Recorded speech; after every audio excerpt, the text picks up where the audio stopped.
Sadhguru Jagi Vasudev is a realized master, mystic, and yogi. He has shown the way for people to attain to their natural joy and to live life with experience from one's own inner nature. His presence is filled with grace and compassion.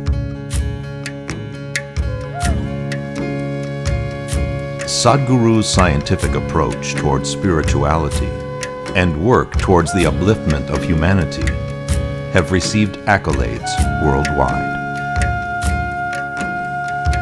The words that come from him in intensity and utmost clarity, from his deep understanding and wisdom, can change the very core of the being. Belonging to no particular tradition, Sadhguru incorporates what is most valid for the modern person from the spiritual sciences. His work, an outpouring of his blissfulness, finds expression in the form of a ceaseless offering to help all beings. Available to all who are willing, Sadhguru's life is an invitation to the divine through individual transformation.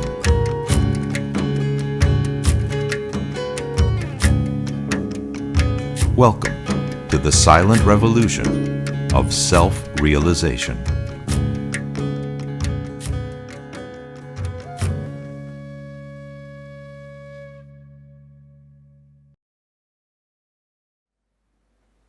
If we want to live well,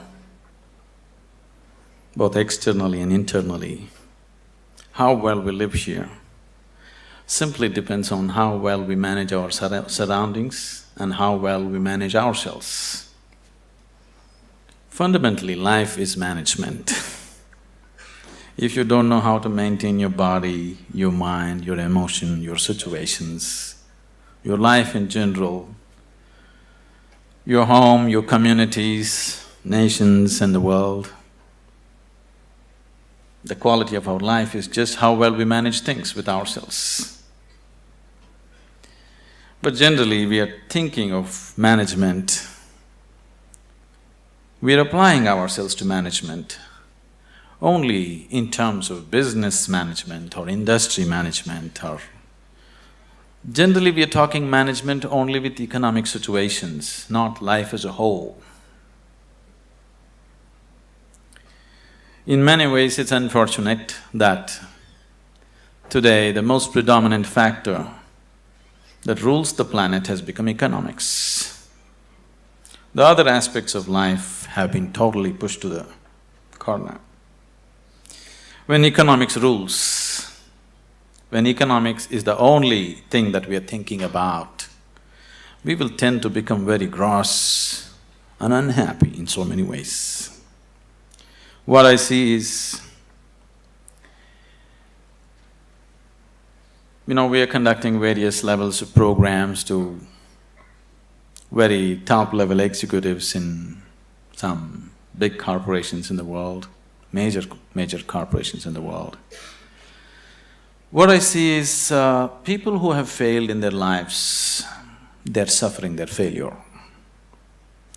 People who have succeeded in their life, they're suffering their success.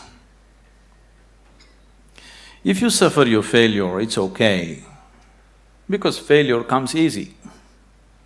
If you suffer your success, that is tragedy, because success doesn't come easy.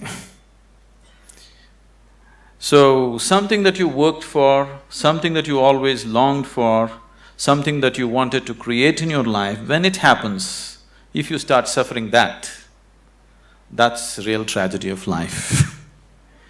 But a large number of successful people on the planet are suffering their success. When I say suffering their success, if you look at people, look at yourself and see, you're still young people, most of you. When you're 5 years of age, how happy you were, and today, how happy you are. If we make a chart out of it, a graph out of it, is it moving upward or downward? In 24 hours' time, how many moments are you really happy? If you look at this, is it going up or down?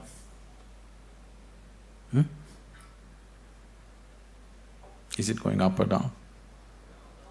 Down. So that means you're a bad manager. Because after all, everything that you did in your life is in pursuit of happiness, isn't it? All that you're doing in your life, you're doing it because you believe that is your happiness. You educate yourself, you pursue careers, you build families, you run after your ambitions. So many things you do because somewhere you believe fulfilling those things will bring you happiness. After doing all that, if happiness is not multiplying, it is going down, that means you are a bad manager of yourself. Anybody who does not know how to manage his own body, his own mind, his own emotion and his energies, if he is managing outside situations, he is only managing them by accident, not by intent, the way he wants it. Because if you do not know how to manage your mind, how to manage your energies, how to manage your interiority, managing the outside is bound to be accidental. When you manage situations by accident, you exist as an accident. When you exist as an accident, you are a potential calamity. When you exist as a potential calamity, being anxious all the time becomes a natural part of life. Anywhere you go today, people are talking stress management. Especially a few years ago when I first went to United States, wherever I go, people were talking stress management. I could not understand why anybody wants to manage his stress. I can understand you want to manage your business, your finance, your family, your property, whatever, but why would you want to manage stress?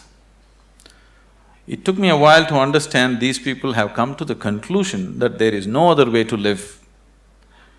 Somehow people have come to the conclusion that if you do things in the world, you're bound to be stressful. One is not stressful because of what they're doing. One is stressful because he's a bad manager of himself. He doesn't know how to manage his own systems. That is why he's stressful.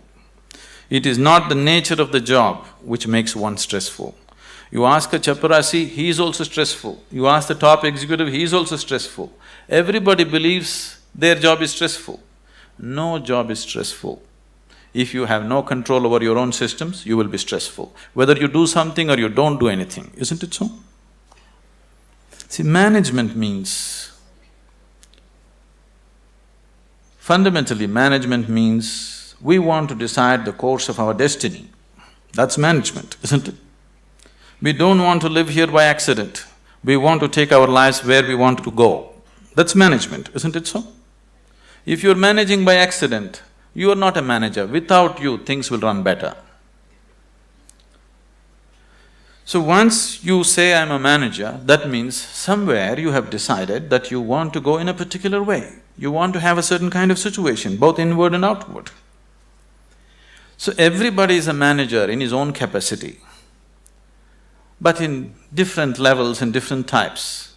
Whether you manage a kitchen where you cook for 4 people, or you manage a large industry where 10,000 people work, fundamentally, if you want to have a good kitchen or a good industry, you must be a good manager of that situation, isn't it?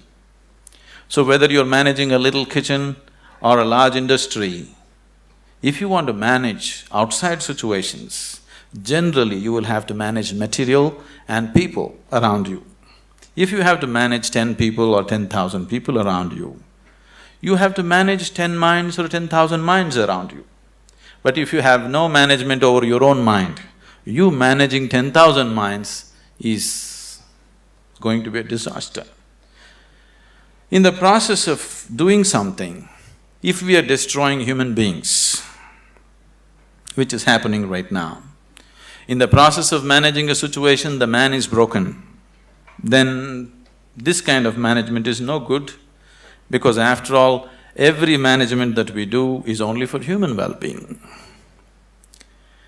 If we are doing management for human well-being, in the process of doing something, in the process of managing situations, It is not only about producing something or making profit.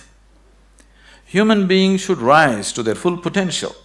If we manage a situation properly, in simple process of working, you and the people who are working with you should be able to raise to their full potential. When I say rising to full potential, not just work potential, but as human beings, they must be able to rise to their full potential. If people work together, then people should be able to rise to the peak of their love, peace, compassion within themselves. If this doesn't happen, then it's bad management, because all management, the basic intent is human well-being. If that is not happening, you're just producing something, you're making little profit, but human beings are getting broken in the process, it doesn't mean anything. So if this kind of management has to happen, that just in managing a business, you find people around you raise to their peak, then you have to spend a certain amount of time in focusing on your inner management. If this doesn't happen, you will only manage situations by accident. A lot of people have understood management as a way of throwing their weight around. Can I tell you a joke? Are you okay? On a certain day, a lion was really feeling great within himself. He just was walking and a little rabbit was going, he caught him and roared at him, "Who is the king of the jungle?" The little rabbit, terrified, said, You, of course you." He let him go, swaggered around a little bit. Then he found a fox, caught him, "Who is the king of the jungle?" "Oh my lord, it's you, of course, nobody else but you." Then he swaggered around a little bit, caught a few more animals, everybody screamed out of fear, "You are the king of the jungle." Then he was in full swagger, like a manager, king of the jungle Walked into a clearing in the jungle, there was a huge tusker standing. He went, stood in front of him and asked, "Who is the king of the jungle?" The tusker took his trunk, rolled him up, picked him up, twirled him around, smashed him to the ground. His back broke. Then the lion said, "You could have just told me."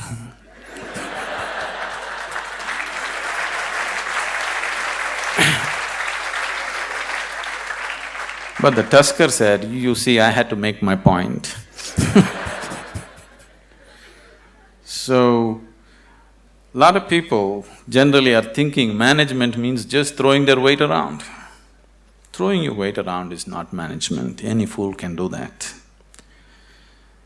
If you manage a situation, not just things happening there, people should feel elevated, just being in that space. Otherwise, it is not management. Above all, if you go to your place and you manage a situation, you must feel wonderful being there. If that doesn't happen, you are not a good manager. So if this has to happen, you need an inner dimension. When I say inner dimension, what is inner dimension? When I say inner, I'm not just talking about the body or the mind, because both this body and mind you gathered from outside in certain ways, isn't it? For example, this physical body, when you were a child, this body was only this much. Now it's become this much. How did this happen? How did this happen? That's a question. How did this happen? You grew up, how did it happen, I'm asking?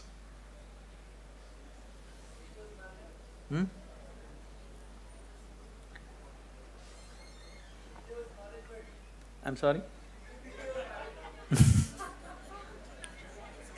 How did it happen? How did all this body happen? Food that you ate, isn't it? What you call as my body is actually a heap of food that you gathered. What you call as food is just a piece of earth that you convert it into food and make it into body, isn't it? So this body is just a heap of food that you gathered over a period of time. What you call as my mind is a heap of impressions that you gathered from outside. Now you have a heap of food and a heap of impressions. If this much gathering has to happen, something more than this must exist, isn't it? If you are capable of gathering such a large body and so much mind, there must be something more fundamental than this. But that never comes into your experience. You're just lost in these two heaps, trying to make some sense out of it.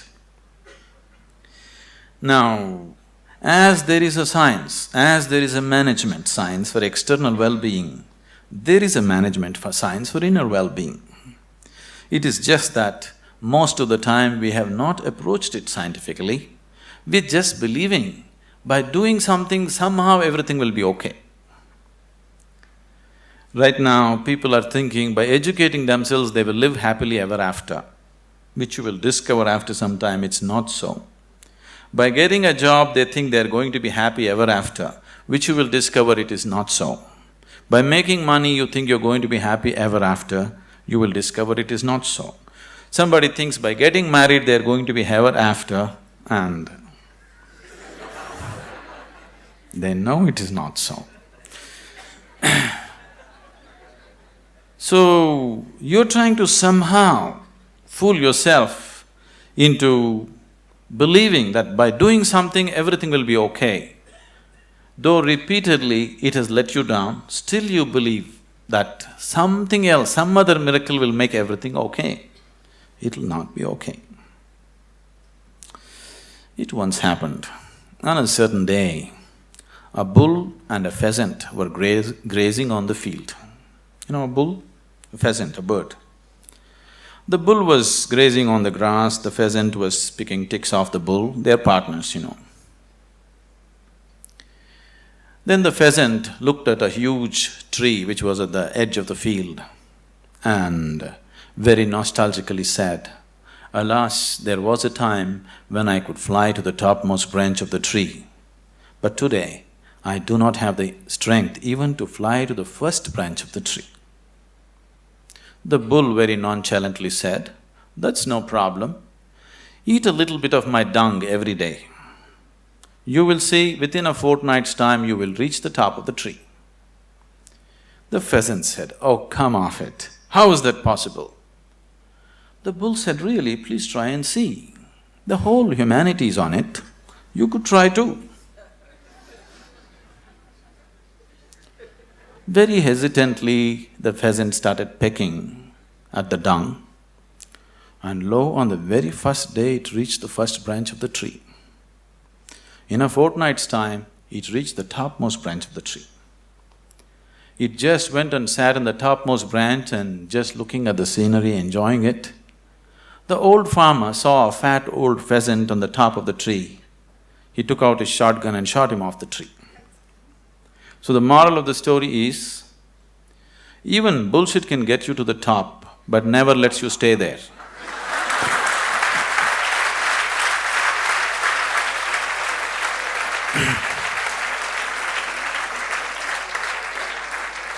So, if you are seeking a life of fulfillment, if you are seeking a life of joy and peace and well-being within yourself, don't try to bull yourself in some way.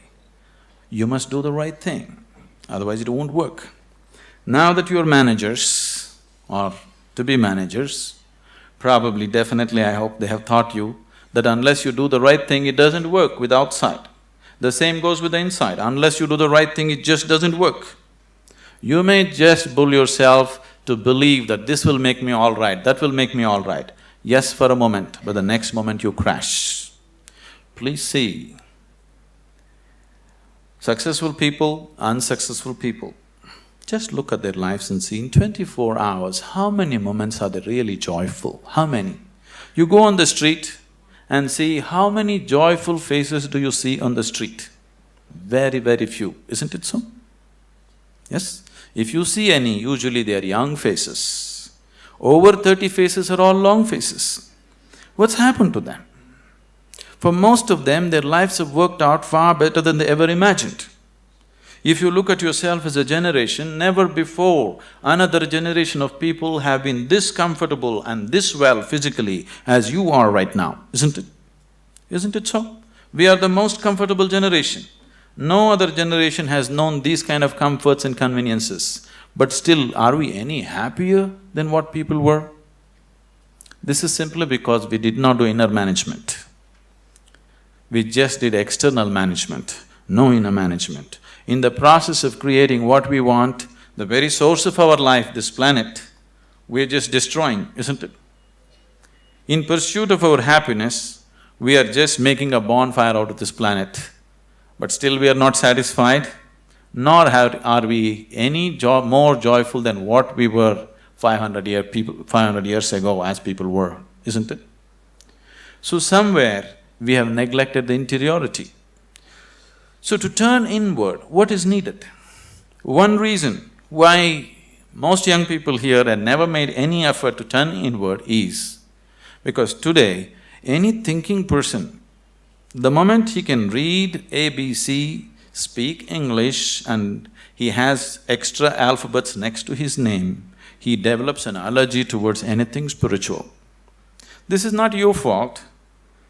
These so-called spiritual people have made such jokers out of themselves. They have presented spirituality in such terrible ways, ridiculous ways, that anybody who has any sense doesn't want to go anywhere near it. See, a spirituality means to know something which is beyond the physical. Right now, if you exist as a physical entity, as a body, as a mind, because both these things are accumulations from outside, whatever happens outside will happen inside. If what happens outside begins to happen within you all the time, then you being peaceful and happy is always accidental, because it doesn't matter who you are, how powerful you are, how great a manager you are, external situations will never be 100% in your control. That's the nature of the life. Even if you're just two people in the family, still you don't have absolute control over the situation, isn't it so? As the scope and play of your life increases, you have less and less control over the situations in which you live. That's the reality of life.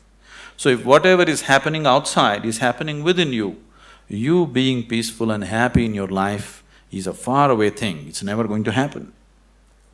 Only when a person begins to experience a dimension beyond the physical within himself, then he can play with the physical world whichever way he wants.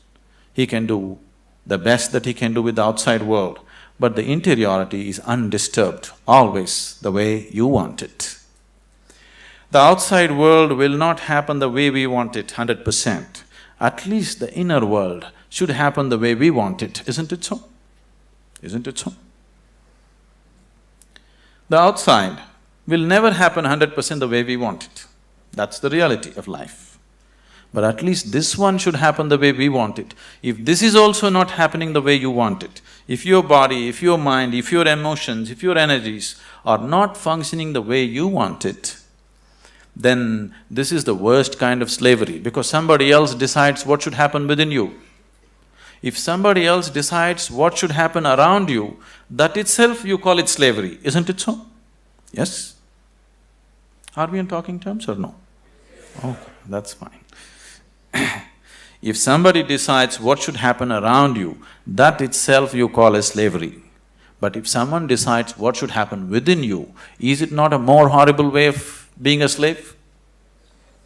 But please see, the whole world is in it. The only consolation is everybody is like this. Now that you're learning management as a science, I would like you to understand there is a whole science of inner management. If you don't learn that, you may manage businesses, you may manage industry, but still you will not live a life of fulfillment and well-being. If you want to live a life of fulfillment and well-being and offer the same to people around you, it's extremely important you know what it means to manage your interiority.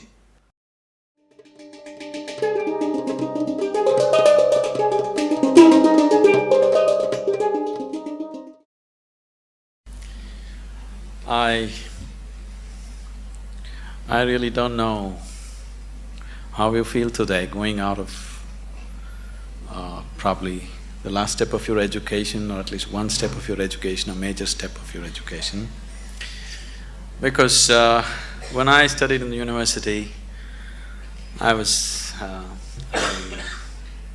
did not go to my convocation.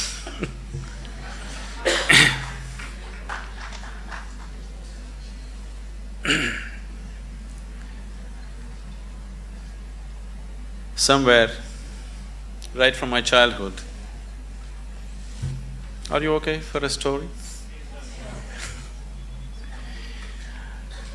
Right from my childhood,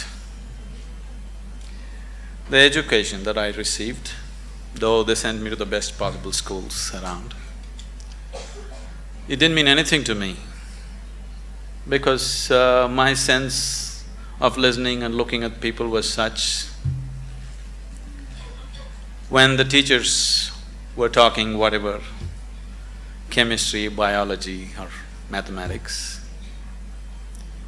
one thing I could clearly see was whatever they were saying didn't mean a damn thing to them. And I was not willing to listen to anything from somebody who is talking something which doesn't mean anything to him. So, I always looked at the teacher. If he put his heart into it, I'm willing to be there, otherwise I'm out. Because somewhere I have so many things on my agenda for the day. 24 hours are packed with too many things. I'm not willing to spend an hour or even 5 minutes listening to someone who is talking something which doesn't mean anything to him. Even if he's talking nonsense, it doesn't matter. If it means something to him, I'm willing to listen to it. But if he's talking great things which don't mean anything to him, I am not willing to listen to him. So as a part of this, I spent… Your education is over, so I can talk. I spent almost 90% of my college hours outside, only 10% inside. Only when I saw somebody who is talking something with passion, I'm there. Otherwise, I'm just out. Now, this education, I'm repeatedly telling Dr. Majumdar and a few other people around here, I'm happy to see somebody's talking with some passion about what they're doing. Somebody, it doesn't matter what they're doing is right, wrong, okay, perfect or not. But someone has put his heart into it, it's okay, because human lives becomes beautiful not because we do the right things. Human lives become beautiful because we put our heart into what we're doing. It doesn't matter what we're doing, whether we are sweeping the floor or managing the country or what we are doing, if we are putting our heart into what we are doing, it's beautiful to be doing that activity. So I think it's a fortune that I've just seen a few people, I hope everybody here is putting their hearts into what they're doing and living in an atmosphere where people are passionate about what they're doing itself is highly enriching. Now that you're stepping into the world, not that you don't know, but anyway, now you're stepping into the world in a different dimension than the way you have been till now. Once you step into the world, there's going to be a lot of filth. There is corruption, there is nonsense, there is so many things happening everywhere. There are some set of people, a certain set of people, who will develop an allergy for this filth. They can't stand it. They usually run to the Himalayas because they're allergic to filth, they can't take it. They want everything pure. But such a thing will not happen Because the filth of the world has one way or the other has entered our minds. Whether we empower that filth or not is all the option that we have. But we cannot avoid filth, it is there. All the nonsense that can happen in the world, you know in your head, isn't it? So one set of people develop allergy and try to run away, which they can never do, really. Another set of people, a large segment of people, unfortunately, have come to their own kind of philosophies. Anyway, world is full of filth, let me also become filth. So they have joined that, they have merged into the filth. What we call as filth can also be great manure, Indian spirituality has always used lotus as a symbolism. A lotus flower has always been the main symbolism for Indian spirituality. Why a lotus flower is? A lotus flower grows best where the filth is thick. This filth which is stinking, which you can't bear, has transformed itself into a fragrant, beautiful flower. This option also is with us every moment of our life. If the atmospheres that we live in make us, we cannot call ourselves managers. If we make the atmospheres that we live in, only then we can call ourselves managers. Being a manager means that we are going to create whatever we see as the most beautiful thing to happen right now. Allowing situations to create you is not management at all. Creating the situations that we want is management. As many of them have said many things, this process of education, there is a certain acceleration now that education is over, you're stepping into a new dimension of life, the excitement and it's always beautiful to step into something new that you believe is going to be wonderful. But what we have seen with life with most people is, now let's say somebody got a job, the first day when they went and sat behind this table was the most fantastic place in the world. But within a few years, behind the same table, they're manufacturing blood pressure, diabetes, ulcers and whatnot. This is not because there is something wrong with the jobs that we do. This is not because there is something wrong with the world that we live in. It is simply because we have not paid sufficient attention to ourselves. We have paid too much attention to what is outside. To succeed in the world, people are always thinking, great aspirations will make you successful. Aspiration is just an initial starting point. Just because you aspire for success, just because you aspire for prosperity, just because you aspire for well-being, it doesn't happen. Success, prosperity, well-being happens because you have made yourself capable of creating those things. Everybody aspires. Who is not aspiring for success in the world? Everybody is aspiring. Even a beggar on the street is trying to be a successful beggar, isn't it so? Every human being is aspiring for it, but only those who have made themselves capable will succeed. Making yourself capable not only in terms of management skills and other things, but that is needed too, but making yourself capable as a human being to go through situations untouched, to be like a lotus flower, even if you're in the filthiest of situations, to maintain your beauty and fragrance. If one has this, he will float through this life untouched. If one doesn't have it, life will eat him up in so many ways.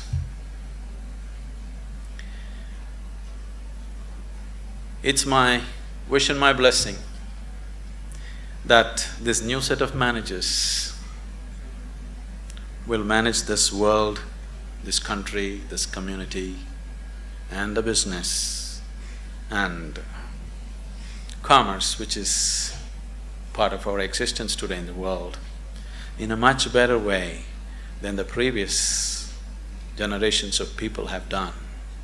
Because externally we are better equipped than ever before. If we make a little effort, it's a fortune that an institution has made an effort to equip you internally to whatever extent it was possible for them.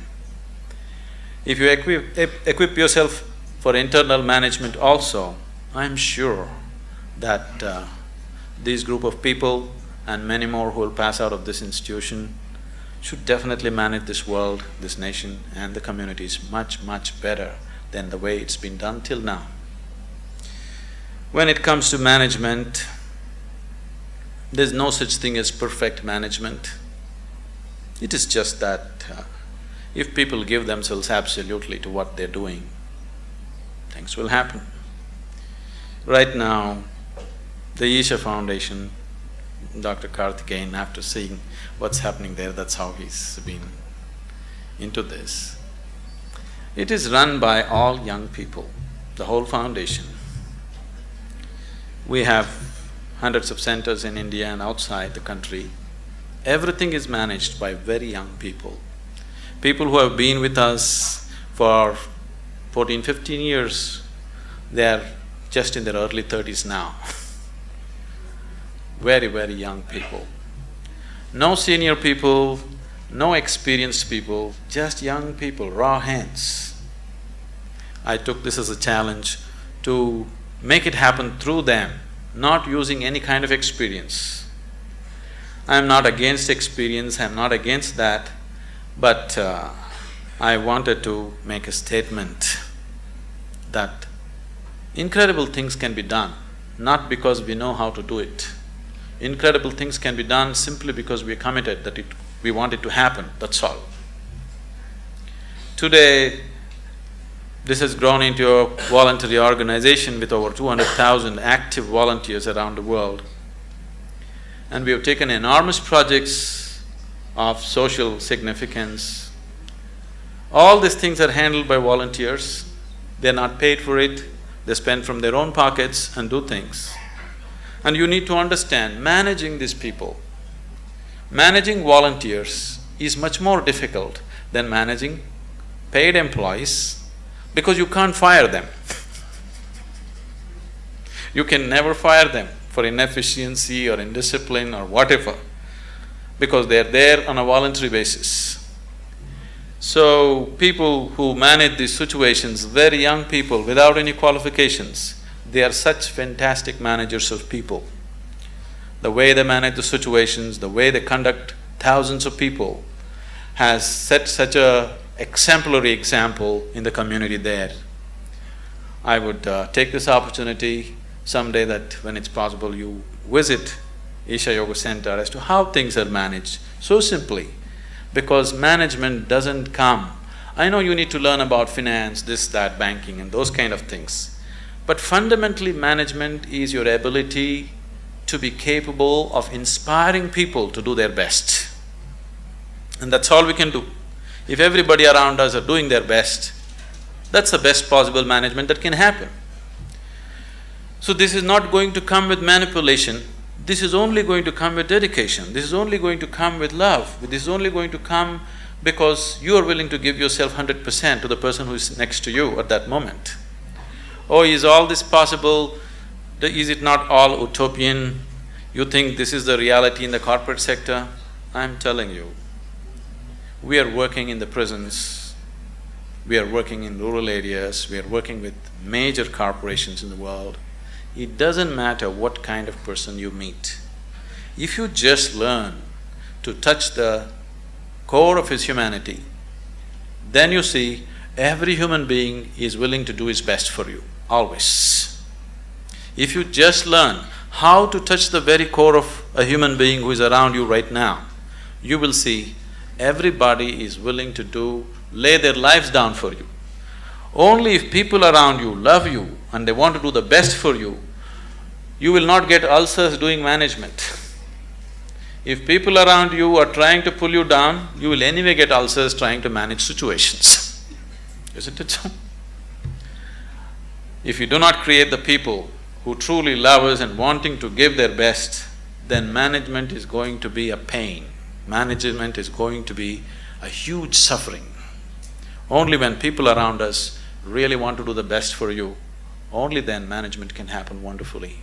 It's my wish and my blessing that all of you turn out as truly great managers of yourself and the world around you.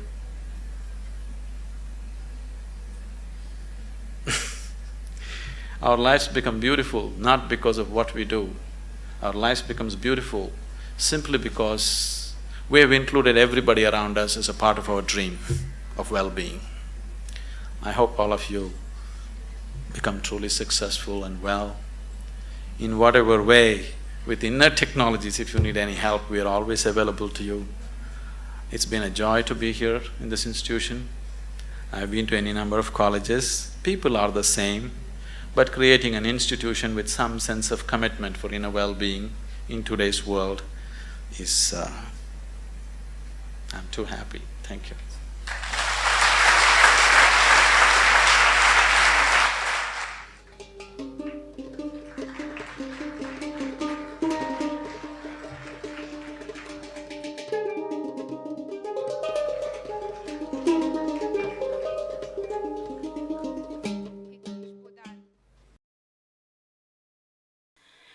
You are my perfect mirror, you show me what I'm not. In the endless pit of what once was me, layer and layer you peel off me. The pain it is, but the joy it brings. So thank you for showing me what I'm not, for showing me what I could be.